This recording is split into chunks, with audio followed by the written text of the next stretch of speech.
Hello বন্ধুরা, তো সবাই কেমন আছো? আশা করি যেন সবাই খুব ভালো আছো। নিয়ে চলে এলাম তোমাদের সামনে একটা নিউ ব্লগের সাথে। খুব সুন্দর একটা ব্লগ শেয়ার করতে চলেছি। তো আশা করি যেন করতে পারি, কিন্তু আমার তো মনে হচ্ছে না যে বেশিক্ষণ করতে পারবো কিছু। তো যাই হোক, মায়ের নতুন গ্যাসে রান্না করছি হচ্ছে ক্ষীরপুরি। তো ক্ষীরপুরি কে কে খাবে অবশ্যই কমেন্ট করে জানাবে। আর আমার মায়ের এই নতুন গ্যাসটা কেমন হয়েছে অবশ্যই জানাবে। কোনো নতুন ব্যাপার না তোমাদের কাছে, যারাই দেখছো সবাইয়ের ঘরে, প্রত্যেকের ঘরে গ্যাস রয়েছে, ঠিক আছে। কিন্তু আমার মায়ের ঘরে ছিল না। কারণ কিসের জন্য ছিল না? আমার মায়ের একটু ভয় ভয় লাগতো, সেই জন্য ছিল না। কিন্তু খুব জোর করে এই জিনিসটা করা হয়েছে। তো খুবই কষ্টেরই, ধরে নাও খুবই কষ্টেরই করেছি। তো দেখো, সেদিনেই দিদি এসেছিলো, যেই দিনে করেছি।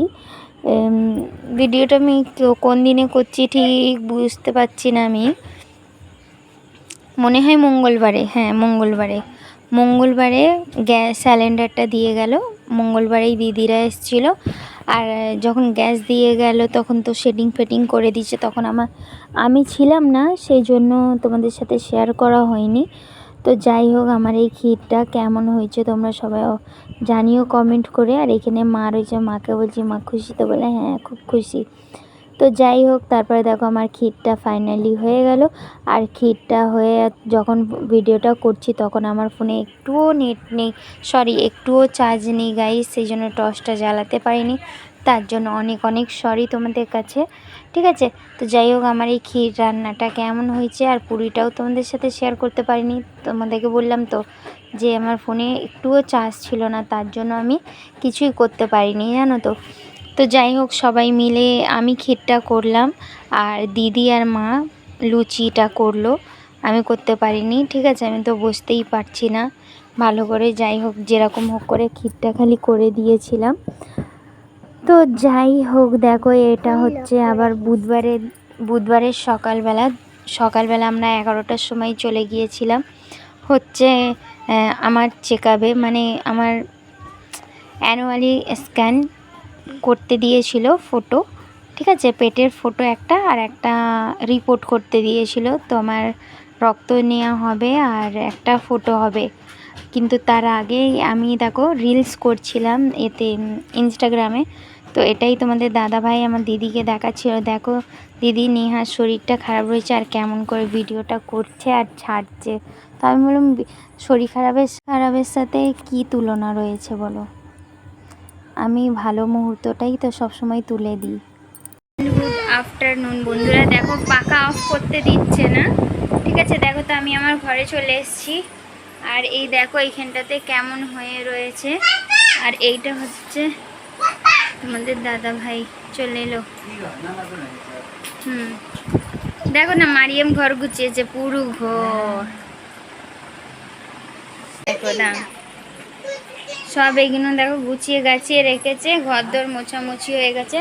আর আমাদের পাখাটায় এত ধুলো জমেছিল যে কিছু বলার কথা না। আশেপাশে সব ধোঁয়া হয়, তো কাটে সবাই রান্না করে, আর অনেক ধোঁয়া হয়েছিল। এটাকে তোমাদের দাদা গুছিয়ে দিল। দাঁড়াও 1 মিনিট দিচ্ছি। আর এইটা দেখো একদম চকচকে করে দিলাম, পুরো না বর্ষার কিরম সাদা সাদা আবছা আবছা হয়ে গেছিলো। তো যাই হোক গাইস, দেখো খুঁটিনাটি আজকে অনেকগুলো কাজ করেছি। এগুলো না তোমাদের সাথে শেয়ার করা হয়নি, কিন্তু একদম সাদা, যেরকম সেই বর্ষাকালে সাদা সাদা হয়ে যায় না, ঠিক তেমনই হয়ে গেছিলো। আর কেমন বাজে লাগছিল। তো তাই তোমাদের দাদা ভাইকে বললাম একটু এটা পরিষ্কার করে নিলে হয়। তো বললাম ঠিক আছে পরিষ্কার করো। তো তাই বলে আমি পরিষ্কারটা করে নিলাম। আর ওইদিকে তোমাদের দাদা হচ্ছে কি করলো, হ্যাঁ পাখাটা এমন চটচটে হয়েছিল যে তোমাদেরকে কি বলবো আমি। এত নোংরা, ধোঁয়া ঢুকে যায় না বাড়িতে, ধোঁয়ের জন্য ওরকম অবস্থা হয়ে গিয়েছিল, জানো তো। তো যাই হোক, দেখো এখন রান্না করব। গরু গোশ এনেছে, গরু গোশ আলু দিয়ে রান্না করে দিই। আর বেলা তো পাড়ি হয়ে গেছে ভালোই, তো গরু গোশ রান্না করব।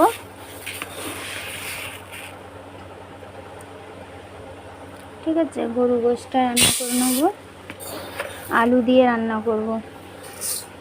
আলু দিয়ে রান্না করে নিলে ঝামেলা থাকবে না, জানো তো।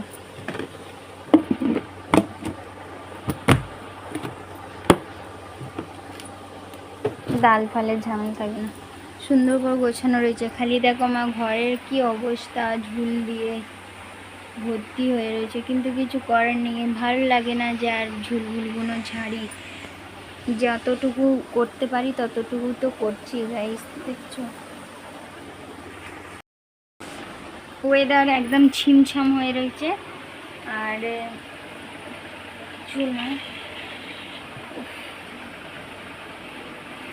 চলো আমি তাড়াতাড়ি করে রান্না চাপিয়ে দিই। তোমাদের দাদাভাই হতে পারে কাজে যেতেও পারে, নামাজ যেতে পারে, খেয়ে দেও যেতে পারে, এবার জানি না, দেখো গেছে কি হয়। ঠিক আছে, চলো আসছি একটু পরে। দেখো বন্ধুরা, তোমার ভাত হয়ে গেছে আর তরকারিটাও অ্যাকচুয়ালি তোমাদেরকে ফাইনাল লুকটা দেখিয়েই দিই, না হলে আবার দেখাতে পারবো না। এই দেখো, এই সবে নামাচ্ছি। হ্যাঁ দেখো, পুরো ধোঁয়াতে হয়ে গেছে। এই দেখো, ঠিক আছে, আলু দিয়ে গোস দিয়ে করে দিয়েছি। হচ্ছে নোংরা, এটা হচ্ছে ধোবো এগুলো। আর আজকে হরলিক্স শেষ হয়ে গেছে, এটাকে এবারে ধুয়ে রেখে দিতে হবে। বাবা দেখো আমার হাতটা দেখো কেমনভাবে পুড়েছে, দেখতে পাচ্ছ। চলো যাই হোক, এইসব দেখিয়ে দিলাম, এবারে আসবো পরে। আর ওরা পাউডার নিয়ে দুজন মিলে বসেছে, পাউডার দেখছো। চলো পরে আসছি।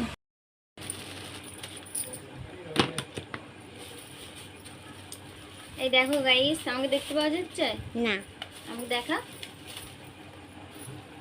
এই দেখো বন্ধুরা, সন্ধ্যাবেলা তোমাদের সামনে ভিডিও একটা নিয়ে এলাম। মুড়ি ঢেলে নিচ্ছি, একটু খেতে ইচ্ছা করলো আমার, আলু চপ মুড়ি। ঠিক আছে, এই দেখো, এই অল্প করে মুড়ি নিয়েছি, একদম অল্প। আমি তো একাই খাবো, যদি খাই তো মারিয়াম খাবে এক গাল কি দু গাল খাবে, তার থেকে বেশি তো খাবে না। আর হচ্ছে নিয়েছি আলু চপ আর একটা বেগুনি, ওটাই দিয়ে সেরকম মুহূর্তে মাখাচ্ছি না, কেন বাড়িতে এখন কিছুই নেই। বাড়িতে কিছু নেই বলতে টমেটোও নেই, কাঁচা লঙ্কাও নেই। বেগুনি দেবে না? আচ্ছা ঠিক আছে, না তুমি অর্ধেক না। কি নেই বললাম? কাঁচা লঙ্কাও নেই, তারপরে টমেটোর নেই, শসা নেই, পেঁয়াজ আছে। পেঁয়াজ দিয়ে শুধু কি হবে, তাই জন্য করে নিচ্ছি আজকে শুধু এমনি মতনই। এটা একটু চা করব, চা দিয়ে খাবো। ঠিক আছে, একটু চা দিয়ে খাবো। আর মারিয়াম মাহেরাদের জন্য পকোড়া কিনে নিয়ে এলাম, পকোড়া আর আলু চপ। ম্যাম বন্ধ করে দেবো না, জানো এটা বসে বসে খাবো আর হচ্ছে চা করবো। মাম্মি হাত ব্যথা হচ্ছে, দেখছো গাইস, একটু ক্যামেরা ধরবে তো বলছে হাত ব্যথা হচ্ছে। চলো আমি যখন চা করবো তখন আসবো। আমি কেন ওকে ধরতে দিয়েছি, আমার ফোনে চার্জ নেই, একটু চার্জে লাগিয়েছি, সেই জন্য। বন্ধ করে দে। দেখো তো গাইস, রাত হয়ে গেছে, রাত হচ্ছে 7:30 বাজে, 7:30 কি 8টা বাজে। তখন তোমাদের সামনে এসেছি। দেখো আমি হচ্ছে চাদর বিছোতে চলে এসেছি। আমার ইমরানি তো আমার হেল্পার রয়েছে, আমাকে অনেক সাহায্য করে আমার মেয়ে। আমার দুটো মেয়ে হয়ে না আমার অনেক অনেক অনেক সুবিধা হয়ে গেছে। এখন তো আমার মায়েরা ছোটোই যায় না, কিন্তু তার সত্ত্বেও অনেক কাজগুলো করে দেয়, মানে ঝাঁটফাট এরকম, মানে আমি দিয়ে করাই না, মানে করে দেয় ও যখন ইচ্ছে যায়। সেগুলো দেখেই মনে হয় যেন মেয়ে হয়েছে, তো অনেক অনেক ভালো হয়েছে। তো যাই হোক, আমার দুটো মেয়ে, আমার একটা ডান হাত একটা বাঁ হাত রয়েছে। তো যাই হোক, দেখো আমি এবার চাদর বিছোতে এখানে চলে এসেছি। আর হলুদ কালার চাদরটা বেচাবো না, কারণ ওইটা না অনেকটাই ছিঁড়ে গেছে, সেই জন্য ওইটা বিছোচ্ছি না। এবারে আমাকে চাদর কিনতে হবে। বেড কভার একদমই নেই, সব কটাই ছিঁড়ে ছাড়িয়ে গেছে। তো এক চোটে আমাকে দুটো তিনটে একসাথে কিনে নিতে হবে। তো কিন্তু যখনই কিনবো তোমাদের সাথে শেয়ার করব। আর কিন্তু আমাকে কিনতে হবে, খুব শিগগিরই কিনতে হবে, কারণ জানো তো কি বিছবো, না হলে সব কটাই তো ছিঁড়ে গেছে। তো তার জন্য একটা এটা যেটা গ্রিনটা বিছিয়েছি সেটা, আর একটা গোল্ডেন কালারের মতন ওইটা, কিন্তু ওইটা শুলে না একটু যেন ফোটে গায়ে ওরকম রয়েছে, ওইটা অনেক দিনের হয়ে গেছে তো সেই জন্য খুবই অসুবিধা হয়, ওইটা তো আমাকে পাল্টাতেই হবে। এই চাদরগুলো ছিঁড়ে গেছে, এই চাদরগুলো রেখে দেবো আমি। আমার যখন হবে, আমার একটা যে নান্না মুন্না যেই আসবে, জানি না মুন্নি আসবে কি মুন্না আসবে, আমি কিছুই জানি না। যাই হোক, যখন যেটাই আসবে তখন তার কাজে লাগবে, অনেকই কাজে লাগবে, তার জন্য আমি রেখে দেবো সব কটাই। তো যাই হোক, এখন পরের কথা পরে ওইটা। আর এখন আমার যেটা সামনে কাজ রয়েছে, ওইটা আমার এখন চাদর কিনতে হবে, কিন্তু কবে কিনবো সেটা এখন জানি না। যা বর্ষাকাল পড়ে গেছে, মনেই তো বাজারে যাওয়া ভাগ্যেই লেখা নেই। আর এখন আমি তো বাইরেই যেতে পারি না, তো বাজারে কি যাব, আর গেলেই একটু কেনা হতো, জানি না কবে কিনবো। তো দেখতে থাকো। এই দেখো গাইস, কেমন লাগছে বলো? বেড কভার দিয়েই না ঘরের সৌন্দর্যটা বাড়িয়ে যায় একদম। এই দুটো ওখানে ভিজে আছে, আর এগুলো ওইদিকে ভিজে আছে। নিচেই দেখো আমার মেয়েও আমার হাতে হাতে সব কাজ করলো, তোমরা তো দেখতেই পেলে। তো যাই হোক, সব কাজ করে দিয়েছে। আমি ওপরে বেড কভারটা চেঞ্জ করলি, আর আমার এই রানী সব করে দিয়েছে, ঠিক আছে। দেখো আবার কি রাখতে উঠছে, ও কাকুই রাখতে উঠছে। চলো চলো গাইস, দেখা হচ্ছে সকালবেলা একটা নিউ ব্লগের সাথে। আজকের মতন টাটা বাই, গুড নাইট।